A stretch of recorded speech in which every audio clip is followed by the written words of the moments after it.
ഇറാന്റെ എല്ലാ മിസൈൽ ശേഷിയും സൈനിക ശേഷിയും നശിപ്പിച്ചെന്ന് അമേരിക്കൻ പ്രസിഡന്റ് ഡൊണാൾഡ് ട്രംപ് അവകാശപ്പെടുമ്പോൾ തന്നെ ഇറാന്റെ പക്കൽ ഇപ്പോഴും വലിയ തോതിൽ മിസൈലുകൾ വിക്ഷേപിക്കാനുള്ള ശേഷിയുണ്ടെന്ന് അമേരിക്കൻ രഹസ്യാന്വേഷണ വിഭാഗം വിലയിരുത്തുന്നത്.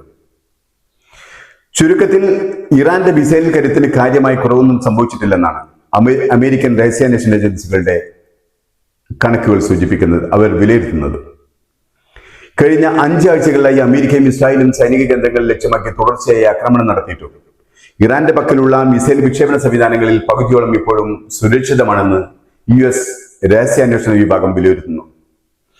മേഖലയിൽ ഉടനീളം വൻ നാശനഷ്ടങ്ങൾ വരുത്താൻ അവർക്ക് ഇപ്പോഴും പൂർണ്ണമായ ശേഷിയുണ്ടെന്ന് അവർ അവകാശപ്പെടുന്നു. US രഹസ്യാന്വേഷണ വിഭാഗത്തിന്റെ ഏറ്റവും പുതിയ കണക്കുകൾ പ്രകാരം ഇറാന്റെ ഡ്രോൺ മിസൈൽ ശേഷിക്ക് യാതൊരു കോട്ടവും സംഭവിച്ചിട്ടില്ല എന്നാണ് പറയുന്നത്. ഇറാന്റെ പക്കലുള്ള ആയിരക്കണക്കിന് ഡ്രോണുകൾ ഇപ്പോഴും സുരക്ഷിതമാണ്. അതായത് രാജ്യത്തിന്റെ ആകെ ഡ്രോൺ ശേഷിയുടെ ഏകദേശം 50% ഇപ്പോഴും അവശേഷിക്കുന്നു എന്നർത്ഥം. കടൽ തീരങ്ങളിൽ വിന്യസിച്ചിരിക്കുന്ന മിസൈലുകളിൽ വലിയൊരു ഭാഗവും തകർക്കപ്പെട്ടിട്ടില്ല. തീരദേശത്തെ സൈനിക കേന്ദ്രങ്ങളെക്കാൾ കൂടുതൽ കപ്പലുകളെ ലക്ഷ്യം വെച്ചാണ് അമേരിക്ക നിലവിൽ ആക്രമണം നടത്തുന്നത് എന്നതാണ് ഇതിന് കാരണമായി പറയുന്നത്. ഈ മിസൈലുകൾ നിലനിൽക്കുന്നത് ഇറാന്റെ വലിയൊരു കരുത്താണ്. ലോകത്തെ പ്രധാന കപ്പൽ പാതയായ ഹോർമോസ് കടലിടുക്കിലൂടെയുള്ള ഗതാഗതത്തെ ഭീഷണിപ്പെടുത്താൻ ഈ മിസൈലുകൾ വഴി ഇറാൻ സാധ്യമാകുന്നു.